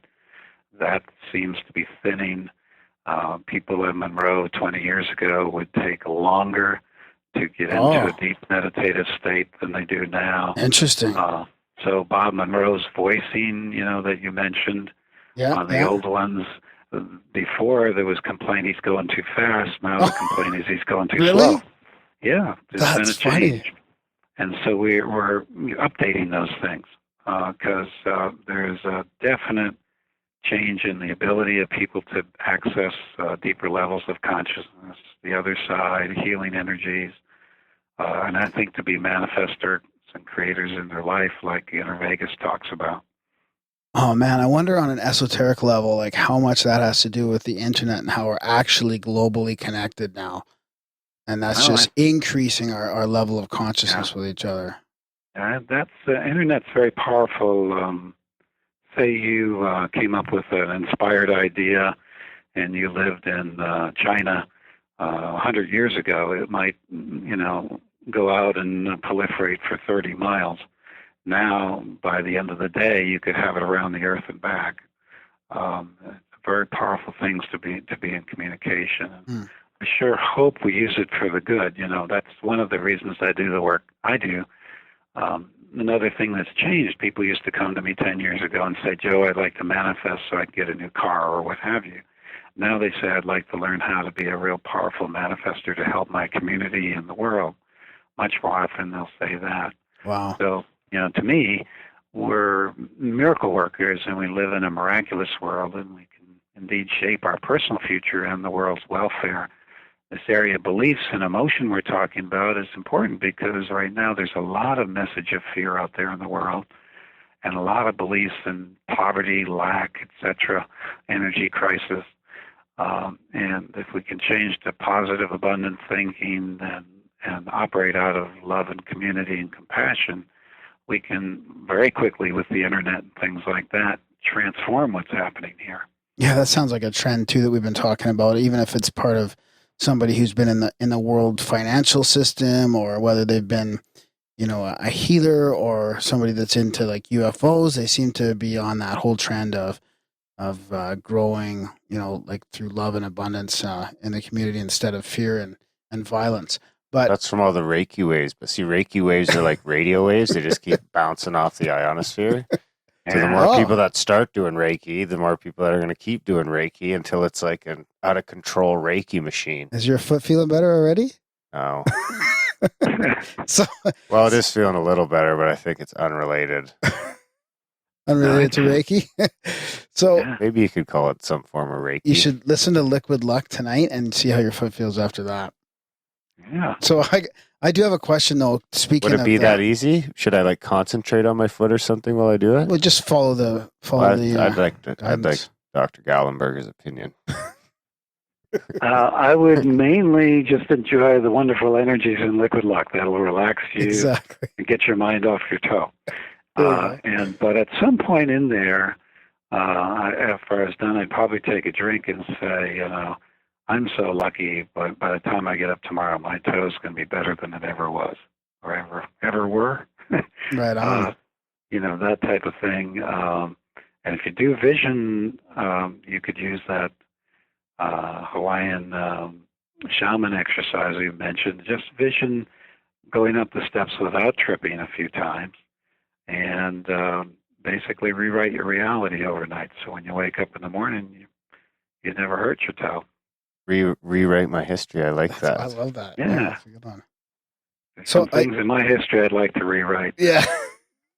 Yeah, that makes two of us. Yeah. That'd be a lot of work, though, but everything turned out all right in the end. Yeah. That's just where we are now. So I do have to ask you about the the hardcore fundamental materialists and stuff like that, because you guys have done all these scientific studies in the PEAR lab and at the Monroe Institute, and there's obviously something going on here, but there's people that have influence in this world that still don't want to look at it or still don't want to accept it. And it's, and the internet's also creating this polarization. So all these people that have a belief system in materialism, they can take what they say and reinforce their belief system in materialism. And then there's people that are like open-minded or believe that there's something more out there. They can take what you guys do and reinforce their belief system. And now it's creating, to me, this polarization on many different levels, but. It's an interesting thing. There are a group of folks that, from my point of view, call themselves skeptics, which would mean that they are not able to be hoodwinked. They're not gullible, but rather they are open-minded. That's what skeptic means to me. But right. I know some of them personally, and they're really die-hard clingers to traditional belief. I'd call them debunkers. They refuse to look at any of the data. They refuse to do their own experiments, and yet they proclaim it all as bunk. And they have the ear right now of media and government. There's been, I think, a more objective survey showed 97% of scientists believe that PK and these other abilities are possible. Doesn't mean that they all believe that they are, but at least that they're possible. There's a great book, Science and the Psychic Phenomena, Fall of the House of Skeptics by Chris Carter. Yeah. He gets into real details about the power politics behind this. And it's interesting when you look at the group of skeptics, there's some that are highly religious and think this stuff is of the devil. There's other folks that are atheists and don't want anybody to talk about spirit having any power. So they come by it in different directions, and they have this coalition to say, no, don't have to look at this data. But I'll tell you, 4 decades or so of research in PK, telepathy, remote viewing, anybody to me with an open mind, scientist or not, looking at the data, would have to conclude that there is something genuine here. Others would disagree with me, but at least the way I look at it, if a person's willing to look at the data, you can't just say this was fluke or fraud or poor experimental design. And if you had Rupert Sheldrake up there, I imagine he gave you the same idea. He had some wonderful experiments. Taking it on the chin for it, I think. That's funny you should mention that. We actually just talked with Rupert this morning. Yeah, that's who you mentioned to me, so I'm mentioning him, yeah. I'm out of the loop. Yeah, he took it on the chin a lot. And that's kind of why I asked too, because you guys are along a similar path there where you're doing these things and not really worrying about what the debunkers say. No, I think the data is getting strong enough, and that's really cool. The other thing that's going to be happening is we are doing these random number generator things where you see results. We have a university working with us now up at Monroe Institute, and I can't give you the name of the university right now because they're still in pilot data. But what they're doing is trying to develop machines to measure the energy when it's happening. So as our group is bending metal or doing healings or rolling dice in patterns, all those things, the machines are jumping, and the machines are shielded against every known energy that we can do, mechanical, electrical, magnetic, all of that, doesn't affect the machine. And yet when we do these tasks, we're getting good significant results in pilot study. So I'd say within 10 years, we'll also have ways to measure this energy, if you want to call it energy. When it flows, machines will indicate it's flowing, not just the result of, how many times you can roll 9 nines in a row or whatever. So we're making advancement on that more objective level too. And I think 10 years from now we'll know a lot more. So are you still actually teaching at the Monroe Institute then? Yeah, I go up about 10 times a year and teach a week-long program each time I go up. Sweet. And I've been doing that about 23 or 4 years now. Wow. So you've seen a lot of those guys come and go then. So how is there anything new going on at the Monroe Institute? Always is. Nancy McMonagle has taken over as president. She was president many, many years ago when I first started. And she's a very dynamic woman who loves the Institute, is related to Bob Monroe. So she's great at the helm.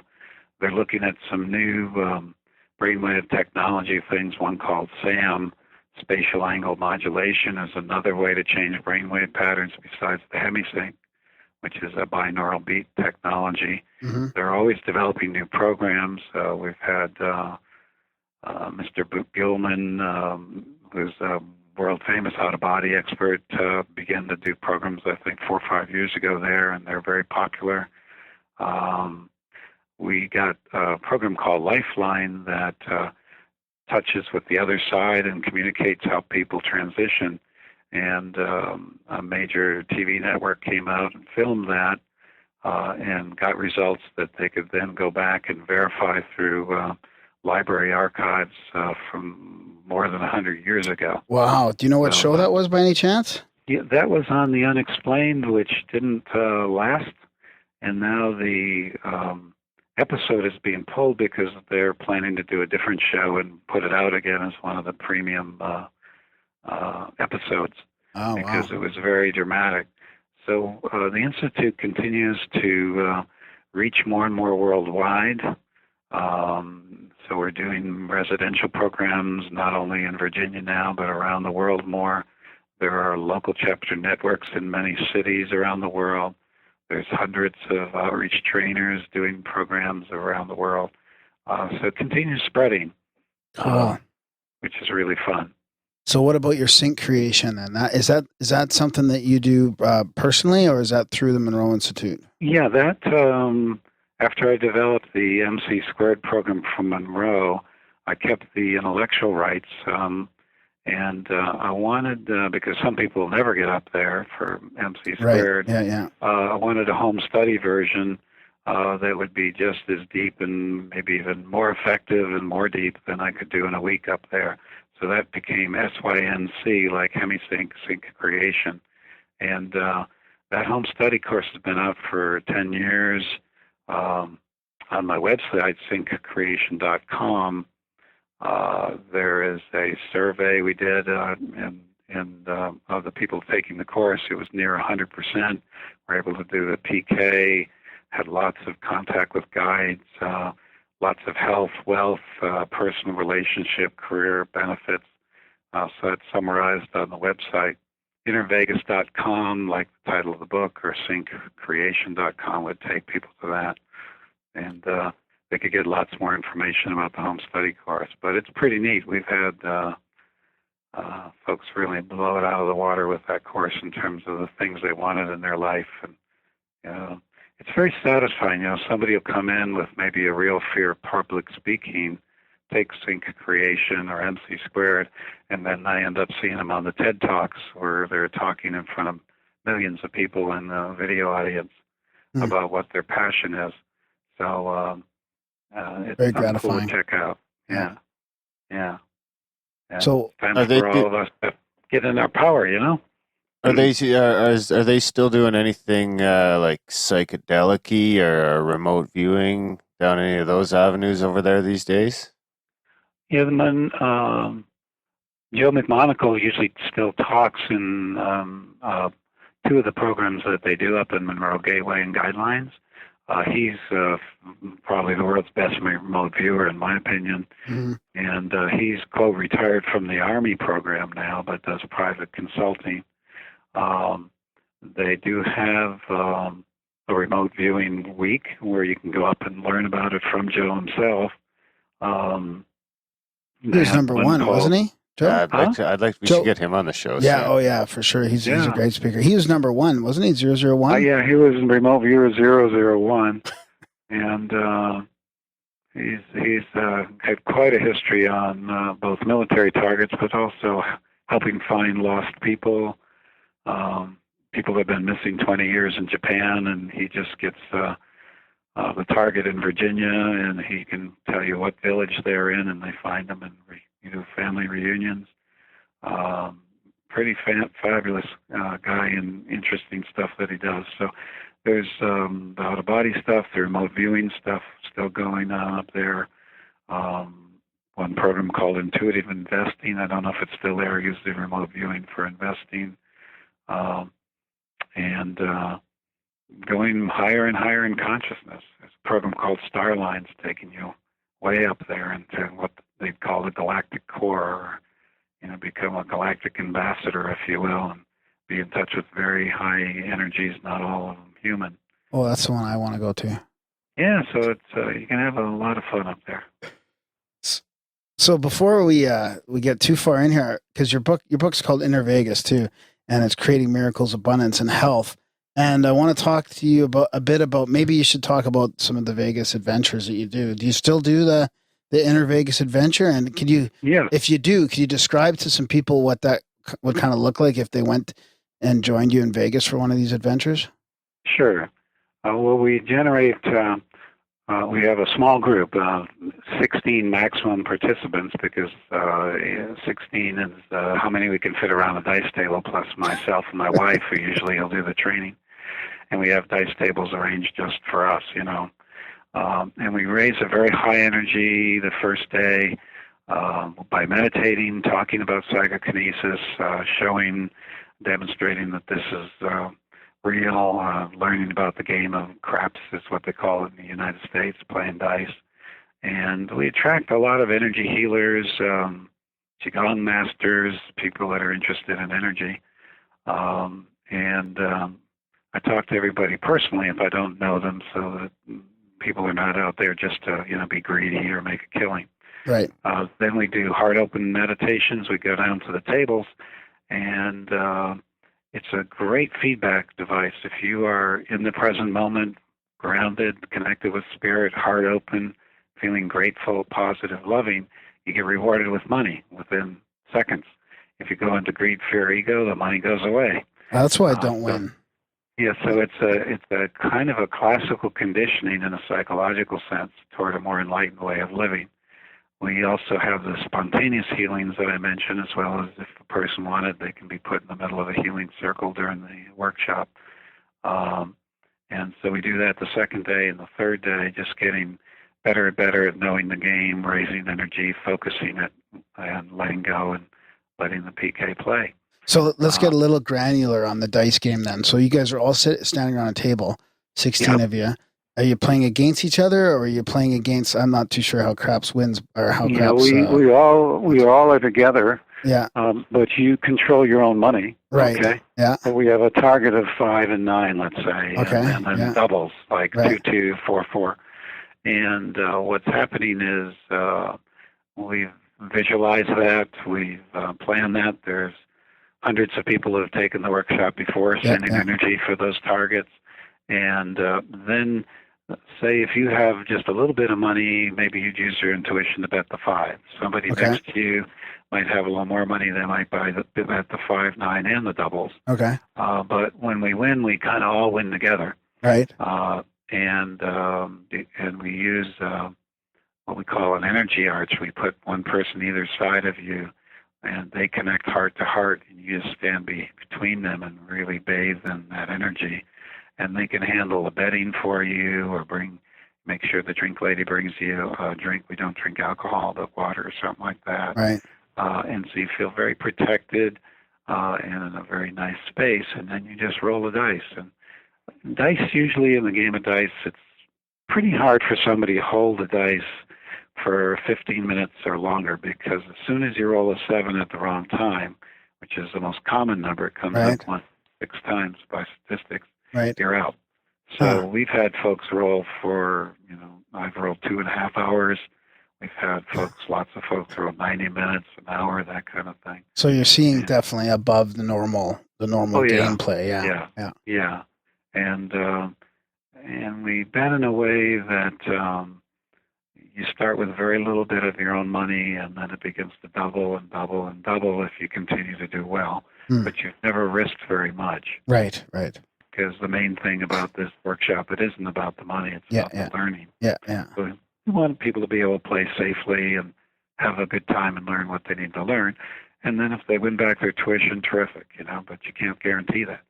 So we were in Phoenix recently, and we were at a casino, one of the big casinos there in Scottsdale, or just outside of Scottsdale, and there was no more regular craps and roulette tables. Like, they're all electronic versions now. Yeah. So does that affect your workshop? I wouldn't play on an electronic one, right? Just because I don't understand the mechanics as well. I will play electronic on a slot machine because I know the rules and how it's regulated by law. Right. It does seem pretty sketchy to have an electric roulette table. Like, I don't know. That seems fucked up. But what they're doing is, then they don't have cheating problems on the staff's part. They don't have to pay a staff member, blah, blah, blah. And so some states, like North Carolina, where I live, do not allow any dealer games. They allow slot machines or these electronic dice machines or things. But they just have opened up to being able to have blackjack or something like that where you have a human dealer, because the security on that has to be much more aggressive. Do you use it on blackjack at all? Blackjack is really good, amenable on intuition. Yeah, that's what I was thinking. Yeah, so I might walk by at, many, many tables, sit down at one where the lady is shuffling 6 decks, and she'll say, "Sir, that's going to take me a while." I say, "No problem, I can wait." And then she'll deal me 4 or 5 blackjacks in a row right off the top of the deck. I don't think that's PK. It was more sitting right where I should when I should. Yeah. I try that. It just doesn't seem to work. And blackjack to me now is very slow. Greedy man, Graham. It's is it too slow for you now? Yeah, dice is a lot faster. And dice, everybody, in our groups when we do it, are rooting for each other. Where Yeah. In blackjack sets, say I got 18 and I have the intuition to take a card, and I do, and I get 21. The next person's mad at me for taking a card when I wasn't supposed to. And that kind of stuff sort of ruins the enjoyment. So to me now, blackjack is very slow compared to the excitement of dice. And dice is just more of a community game. Yeah, unless you're up there at a table by yourself and there's a really fast dealer dealing you blackjack, sometimes it can get pretty fast. So what else was I going to ask about the gambling, the Vegas? Oh yeah, so when are you doing your next Vegas trip then? My next one is in August. That's full, and the one after that is October. Is that full? Yeah, usually they fill with waiting lists. I do about 5 a year. And I'm looking around my desk here. I think I left it upstairs. I think it's around October 18th, something like that. So if you go to my website, it'd be on there under the Vegas Adventure Workshops. And, I'll have to keep an eye on that. We'll send a Grimerican representative down there. Yeah, that'd be fun. Send Greedy Graham, see if you can fix him. We've had a lot of Canadians out there, especially from the west coast of Canada. Many people have gone 10, 12 times, some as many as 20 times, because they finally learned so much each time. Very cool. Yeah, we'll keep an eye on that. Is there anything, any other questions at all, Darren? From Justin volunteers to be the Grimerican we send to Vegas. The people in the chat room are saying they want a field trip. Yeah. 10% to Grimerica, guys. I'm going to mention something just coming off of that.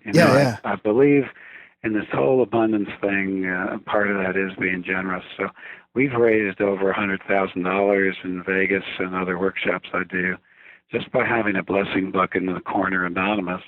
And when folks come to Vegas, they're welcome to put some money in the bucket. Nobody asks them how much they put in or who put it in. And we, give it to charity. So we, feel like it's important to spread that abundance around. So Like the old penny jars. Yeah.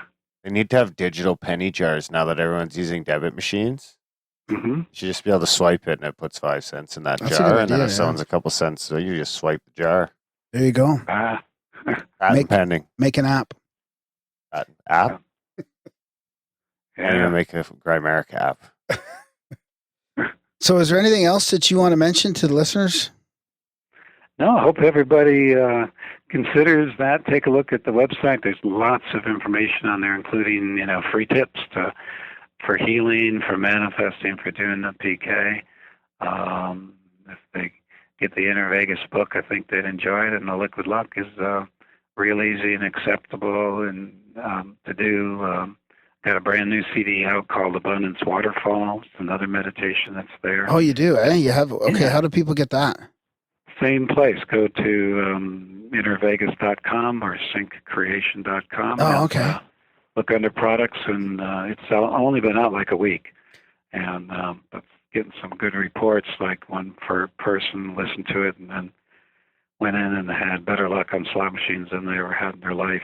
So they emailed me to that. Others are just saying they love it because it's such a good meditation, makes them feel good. So, what was that one called again? Waterfall? Abundance Waterfall. Yeah. Okay. It's about seeing your all the abundance in your life like a waterfall, and perhaps different colors in the waterfall for health and finances, relationships, spiritual nurturance, things like that, and then allowing any parts that you would like more abundance to get larger, and you can even sort of be guided to sit under the waterfall and have it fall over you. And it gives you a feeling of really being in the middle of a beautiful, abundant universe. That's a good idea. Is that a Hemi-sync as well? Yeah, it has binaural beat. Hemi-sync is a trademark term, and so when we do the very similar to Hemi-sync binaural beats, we just call it binaural beat. Right. Another thing I wanted to ask you, something I've started asking all the guests as of late, or I plan to anyway in the future, is are you familiar with the term synchronicity? Sure. That's kind of a growing theme on our show, and I think I want to get into the habit of just asking everyone who comes on the show what a synchronicity is to them, what they think it means, and maybe any they've experienced of their own. To me, it's things that seem to be related rather than by cause and effect, related by meaning. It comes from Carl Jung's work. He talked to Einstein as well about it, and they both felt it was in line with quantum physics type of thing. And it tends to make a person know that the world is more than they've been thinking it is, and often people will experience synchronicity when they're moving in the correct direction about something important. So, like my wife, I feel is my most excellent partner and soulmate. As I was going to meet her, there was lots of synchronicities. For example, we find in like the Energy in Vegas Adventure or the Home Study course with Raising High Heart Energy, the level of synchronicity in people's lives usually goes way up. Serendipity means you have a synchronicity and then you catch it enough to do something positive with it. So that comes from the old tale from the Far East, where the princes of Serendip, they'd always fall into the good situations and they'd notice it and take advantage of it. So that that also goes up, serendipity. So that goes into the area of signs too. Like if I want to see if my answer is the correct one, I'll often see a feather, and it might fall into my hand in the middle of the night. Sorry, can you repeat that? You might see a what? It might. I might get a feather. A feather, okay. So, like, even if I was walking outside at night, if it's important something, it might fall out of the sky into my hand. Oh, okay. So signs, synchronicity, serendipity all kind of go together, and they indicate the world is a little more magical than we usually think of it in Newtonian physics terms, because there you'd be just cause and effect. But it looks like things can affect each other through meaning rather than just sequential cause and effect. So that's my short thing on synchronicity. I just wrote a chapter on it for my new book. So there you go, Darren. Is that a synchronicity? That's a synchronicity. I'll right give it there. a 6. Yeah. Right on. Well, we want to really thank you for coming on the show, Dr. You're Gallenberger. welcome. Yeah, I enjoyed it a lot. It was fun to talk to you guys. Yeah, it was a great chat. And, yeah, we encourage all our listeners to check out the website and check out the book and try out the meditation. I'm going to try it out on my foot tonight. Good. If I can walk up the stairs out of the studio. Just picture yourself walking up without tripping. So when is your new book coming out again? New book is called Liquid Luck, like the CD, because okay. It's about on all those stories that have come in, plus all the principles like love and abundance and synchronicity that are there. And that's due out in October. Okay. And so that should be there if everything goes well. Great. All the best with your new book, too. Thank you.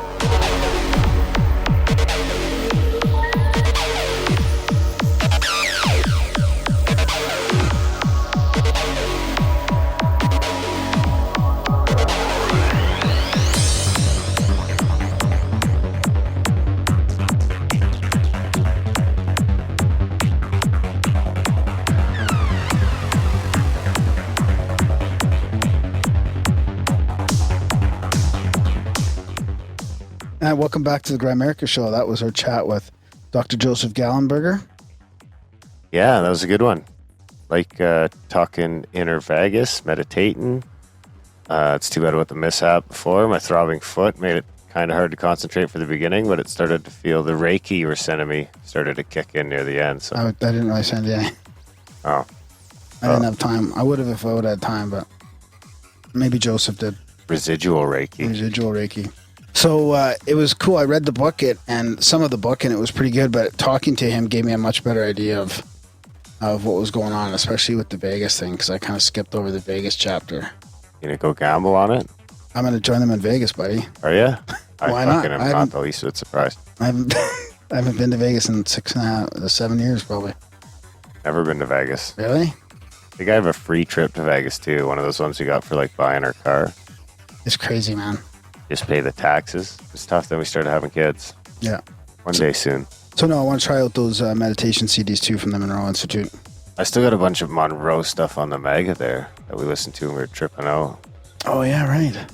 Yeah, those are kind of different. Those are tribal music ones. A little bit more. These are guided, his are guided meditations. Next time we should go full blown and try a few guided meditations. Yeah, why not, eh? Try and do some lifelines, save some souls, that type of thing. Yeah, soon. Soon. Next couple of months, maybe. Time for a soul cleansing. So we want to thank Joseph for coming on. We want to thank the chat room for everybody joining us in the chat room. We've got Pat and Joe Joker and 14 Mind.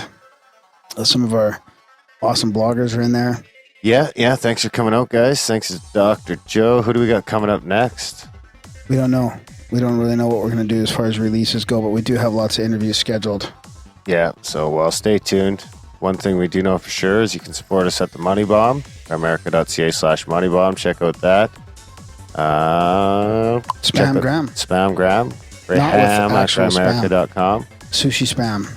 Or junk mail or whatever. Just whatever you got, send it Graham's way. And if you need advice, send it to him. Whatever you need. Graham's your one-stop shop. Yeah, send your synchronicities if you want the third-party Canadian system rating it. Third-party Canadian ranking system. And 14 Mind wants his Bigfoot episode. Did you line some up with that? Oh yeah, he tweeted me back. Guys from the show tweeted me back yesterday. So, all right, we're trying 14 Mind. Yeah, it'll all come together. I'm confident. Yeah, and he wants to. He says email us in Ask a Grimerica questions. So that would be to producer Joe, right? You can hit our contact page and see all those emails on there. Yeah, producer Joe at Grimerica.com. So those are the emails. Spam them. Emails. Made up a new word there. Check out the blogs while you're over at the site. Rate us on iTunes and any place else you can rate us, review us, write us a review. Those always help. We should almost start doing reviews as a Money Bomb entry, but I don't think we're there yet. No. And check out the show notes, all the music you heard and everything we talked about in this episode. And enjoy the week, guys, and we'll see you next week. Thanks, man.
get some money.